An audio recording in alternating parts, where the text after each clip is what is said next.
এখন নহয়, দুখন নহয়, তিনিখন নহয়, চাৰিখনকৈ ষ্টেট পাৰ হৈ অহাৰ পিছত লাষ্টৰ ষ্টেটখনত মই আছোঁ উত্তৰাখণ্ডত আৰু প্ৰায় হাৰিদুৱাৰৰ পৰা গংগাজললৈ কেদাৰনাথলৈকে পদযাত্ৰা কৰি আছোঁ। উত্তৰাখণ্ডৰ পাহাৰত মোৰ আজি 7 নম্বৰ দিন। এইটো চাব পাৰে গংগাজল। এতিয়াও বৰ্তমান মই যাত্ৰা ষ্টাৰ্ট কৰা নাই। যোৱাকালি ইয়াতে আছিলোঁ যোৱাকালি। এয়া আমাৰ বিচনা।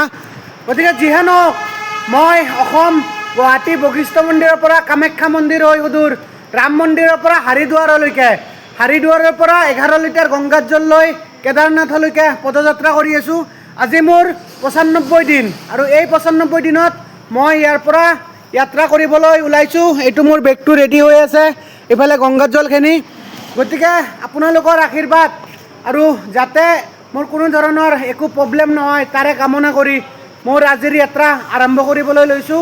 আৰু যোৱাকালি যিহেতু মোৰ ভৰিৰ অৱস্থা অলপ বেয়া আছিল, এনেকুৱা হৈ আছিল, আজিও অলপ বেয়া হৈ আছে। তথাপিও আজি উপায় নাই, এদিন ৰেষ্ট লোৱাৰ পিছত 2 দিন ৰেষ্ট ল'লে বহুতেইখিনি কষ্ট হয় খোজকাঢ়িবলৈ।